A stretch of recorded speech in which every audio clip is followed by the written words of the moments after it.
Hello guys, কি অবস্থা সবার? আশা করি সবাই ভালো আছেন। আজকে আমি আপনাকে দেখাবো HTML কোডিংগুলো কিভাবে হোস্ট করবেন। আমরা জানি ব্লগার দিয়ে ATG1 দিয়ে কিভাবে হোস্ট করতে হয় এবং এগুলো নিয়ে আমার অলরেডি ইউটিউবে ভিডিও আছে। আমি লিঙ্ক ডিসক্রিপশনে দিয়ে দেবো। তবে আজকে আমরা এগুলো দিয়ে হোস্ট করব না। আজকে আমরা GitHub দিয়ে হোস্ট করব লাইভে। সো সাধারণত GitHub-এ আমরা পাবলিক রিপোজিটরি তৈরি করে লাইভ হোস্ট করতে পারি। আর আমরা প্রাইভেট রিপোজিটরির মাধ্যমেও সেগুলো আমরা রেন্ডার কিংবা ভার্চুয়াল যেকোনো এরকম মাধ্যম ব্যবহার করে ফ্রিতে হোস্ট করতে পারি। সো তার একটি বিকল্প মাধ্যম আমি আপনাদেরকে দেখাবো। আজকে আমরা GitHub-এর পাবলিক রিপোজিটরি এবং প্রাইভেট দুটোই দেখানোর চেষ্টা করবো। সো ভিডিওটি কিছুটা লং হতে পারে, তবে ধৈর্য ধরে যদি আপনারা দেখেন এটা আপনাদের অনেক কাজে আসবে। ওকে, সো এই কাজটি করার জন্য আমরা গুগল ক্রোম ব্যবহার করতে পারি, বাট আমি ওইটা ব্যবহার করবো না। বরাবরের মতন আমি যেটা ব্যবহার করি, সো ক্রেস এই অ্যাপটি আমি ওপেন করবো। সো অ্যাপের লিঙ্ক আমি ডিসক্রিপশনে দিয়ে দেবো। ওকে, এখানে আসার পর আপনারা এখানে সার্চ করে নিতে পারেন যে GitHub। সো আমি এখান থেকে GitHub পেজে চলে যাব, যেহেতু আজকে আমরা এটা দিয়ে কাজ করবো।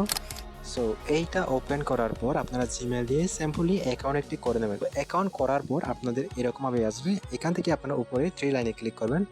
সো এখান থেকে আপনারা new repository, so create new রিপোজিটরিতে ক্লিক করবেন। একটি নতুন রিপোজিটরি তৈরি করবেন এবং এখানে আপনাদের একটি রিপোজিটরি নেম দিতে হবে।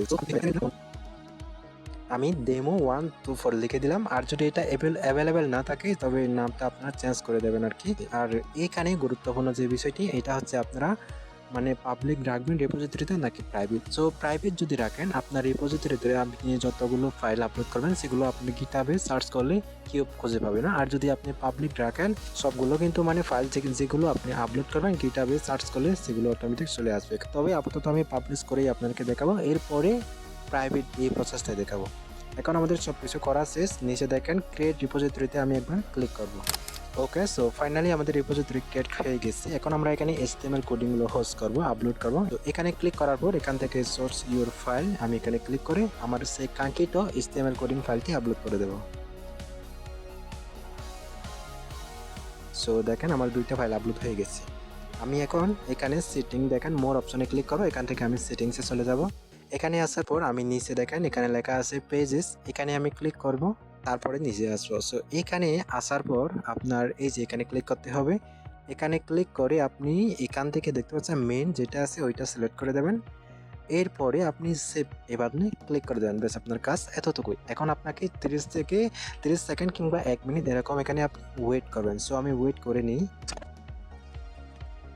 আচ্ছা, আমি এখন আপনাকে পেজটা রিলোড করে দেখাই। সো আমি ওয়েট করেছি প্রায় 30 সেকেন্ড প্লাস। এখন দেখেন আমাকে এখানে একটি পাবলিক লিঙ্ক দিয়েছে ওরা। সো এখান থেকে আমার সাইটটি অলরেডি পাবলিশ হয়ে গেছে। আর এখানে আমি ক্লিক করে আনপাবলিশ করে দিতে পারি। আচ্ছা, আমি এখন সাইটটি প্রথমে আপনাকে ভিজিট করে দেখাই। সো এই যে আমি এটা ভিজিট করলাম, দেখেন এটা আমার প্রাইভেসি পলিসি একটা লিঙ্ক। আমি লিঙ্কটি কপি করে রাখি। সো লিঙ্কটি কপি করলাম। এখন আমি এটা নোটপ্যাডে রাখবো। সো নোটপ্যাডে আসার পর আমি লিঙ্কটা এটা দিয়ে দিলাম। কিন্তু এখন প্রশ্ন হলো, আমি এখানে তো ভাই দুইটা ফাইল আপলোড করেছি, তাহলে শুধুমাত্র ইন্ডেক্স এইটা কেন দেখাচ্ছে? সো ম্যাজিকটা লুকিয়ে আছে এইখানে। আমরা এখানে দুইটি ফাইল হোস্ট করেছি ঠিক, কিন্তু এখানে দেখেন আপনারা ইন্ডেক্স নামে যে ফাইলটি আপলোড করবেন সেটা অটোমেটিক ডিফল্ট যে লিঙ্কটা পাবেন ওইটার সাথে কানেক্ট হয়ে যাবে। সো এটা দেখেন, এই লিঙ্কটা যদি আমরা ওপেন করি আমাদের যে প্রাইভেসি পলিসিটা আছে ওইটা ডিফল্টভাবে ওপেন হয়ে যাবে। আর এখান থেকে যদি আপনারা মানে একাধিক ফাইল আপলোড করেন, একাধিক প্রাইভেসি পলিসি কিংবা একাধিক আপনাদের অ্যাপ, সেক্ষেত্রে আপনাদের এই যে নামটা আছে না, ধরেন এই যে নামটা ডিফল্ট। সো এই নামটি আমাকে হুবহু কপি করে নিতে হবে। সো আমি কপি করে নিলাম। এখন এই যে আমরা লিঙ্কটা, এইটা আগের যে লিঙ্কটা আছে ওই শেষে ওই নামটা আমরা মুছিয়ে দেবো। আচ্ছা, সো ম্যাজিকটা কোথায় জানেন? আপনারা যে মানে ডিফল্ট লিঙ্কটা যেটা পাবেন ওইটা হচ্ছে আপনার ইন্ডেক্স ফাইলের লিঙ্কটা। সো এর বাইরেও যদি আপনারা একাধিক যেমন প্রাইভেসি পলিসি, হেল্প এবং উইথড্র প্রোফাইল এইরকম যদি আপনার অ্যাপের পেজ মানে ওয়েবসাইটে যদি এরকম পেজ থাকে, সেক্ষেত্রে আপনারা এখানে শেষে এরকম করে বসিয়ে দিতে হবে। ওকে, সো এখন আমি এই দ্বিতীয় লিঙ্কটা যদি ওপেন করে আপনাকে ক্রমে নিয়ে গিয়ে দেখাই। সো দেখেন দ্বিতীয় লিঙ্কটাও আমার ওপেন হচ্ছে। আচ্ছা, এখন আশা করি এইটা আপনাদের ক্লিয়ার হয়ে গেছে। সো এখন এটা আমরা পাবলিক ডিপোজিটরি দিয়ে তৈরি করেছি। এখন আমি জাস্ট প্রাইভেট ডিপোজিটরির মাধ্যমে আপনাদেরকে কাজটা করে দেখাবো। সো এর জন্য আমাদের আরও একটি রিপোজিটরি সেম প্রসেসে তৈরি করে নিতে হবে। আচ্ছা, আমি ডেমো প্রাইভেট দিয়ে দিলাম। এখানে এখন আমি এই যে ভিজিবিলিটি যেটা আছে প্রাইভেট করে দেব। ওকে, সো প্রাইভেট করে দিলাম। আমি এখন নিচে স্ক্রল করব। এখান থেকে আমি আবারও সেম প্রসেসে রিপোজিটরিটা তৈরি করে নেব। এখন একই প্রসেসে আমি এখান থেকে ফাইলটি আপলোড করে দেব। সো এখন আমি যেটা করব অন রেন্ডার দিয়ে আপনাদেরকে কাজটা করে দেখাবো। সো আমি এইখান থেকে রেন্ডার খুঁজে নেব। সো এখানেই আপনারা দেখেন রেন্ডার লেখা আছে, আমরা এখানে চলে যাব। সো এই পেজটি এখন আমাদের প্রয়োজন নেই, আমি এটা করে দিলাম। সো এখন এখানে আসার পর আপনারা এখানে নতুন একটি অ্যাকাউন্ট ক্রিয়েট করে দেবেন। সো আমি এখানে নতুন একটি অ্যাকাউন্ট ক্রিয়েট করে নেব। এখন অ্যাকাউন্ট করার পর এরকমভাবে আপনারা প্লাস আইকনে ক্লিক করে দেবেন। এখান থেকে প্রথম যে অপশনটা আছে এইটাতে ক্লিক করে দেবেন এবং এরকমভাবে আসবে। এখান থেকে আপনারা এখানে কয়েকটি অপশন দেখাবে, এই যে এই অপশনগুলো আপনারা এখান থেকে অবশ্যই গিটহাবটাই সিলেক্ট করে দেবেন। সো গিটহাব সিলেক্ট করার পর আপনাদের যতগুলো রিপোজিটরি থাকবে, সেটা প্রাইভেট হোক কিংবা পাবলিক, সো সব রিপোজিটরিগুলো এখানে দেখাবে।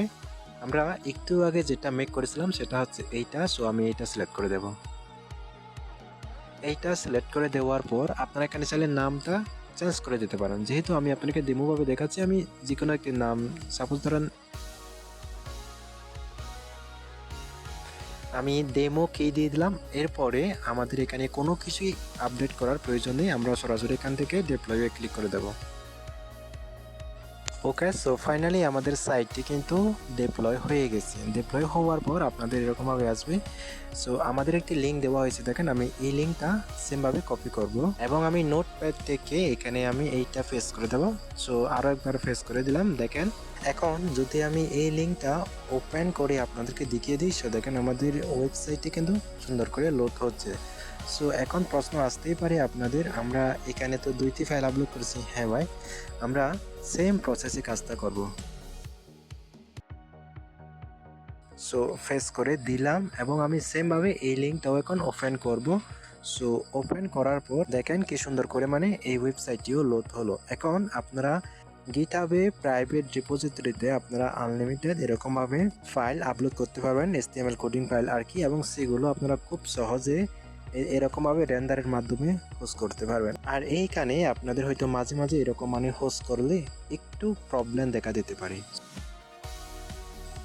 যদি আপনাদের এরকম আছে, আপনারা তো লিঙ্কটা খুঁজে পাবেন না, সেক্ষেত্রে আপনারা এখান থেকে এই যে একটি লিঙ্ক বা এরো দেখতে পাচ্ছেন, এখানে ক্লিক করবেন। এখান থেকে অল ডিপ্লয়, সো এখানে ক্লিক করবেন। এখন দেখেন আপনি যেটা হোস্ট করলেন একটু আগে ওইটা দেখাবে এবং এর আগে আপনি কতগুলো হোস্ট করেছেন সেগুলো এরকমভাবে নিচে দেখাবে। সো এখন আমরা যেটাতে কাজ করতে চাচ্ছি, এখন যেহেতু আমরা এইটা করেছি, এখন আমি যদি এই লিঙ্কটা কপি করে সেমভাবে যদি করি, ব্রাউজারে রান করি, আপনারা যদি নতুন করেন সেক্ষেত্রে নাও হতে পারে। আপনারা তখন ম্যানুয়াল ডিপ্লয় এখানে ক্লিক করবেন। সো এখানে ক্লিক করে এই যে প্রথম যেটা আছে এইটা, বা আপনারা সবার নিচে দেখেন ক্লিয়ার বিল কেস, এইটাতে আপনারা ক্লিক করে দেবেন। সো আমি আপনাকে সাজেস্ট করবো প্রথমে এইটাতে ক্লিক করবেন, যদি কাজ না হয় তাহলে দ্বিতীয়টাতে ক্লিক করবেন। ওকে, সো এরপরে আপনারা একই এই লিঙ্কটা কপি করে নিয়ে ব্রাউজারে রান করে দেখবেন, আশা করি কাজ হবে। সো এভরিওয়ান, মূলত আমাদের এই ছিল আজকের ভিডিওটি কেমন লেগেছে আমি জানি না। যদি আপনাদের ভিডিওটি ভালো লাগে অবশ্যই চ্যানেলটি সাবস্ক্রাইব করে আমাদের পাশে থাকবেন। ধন্যবাদ।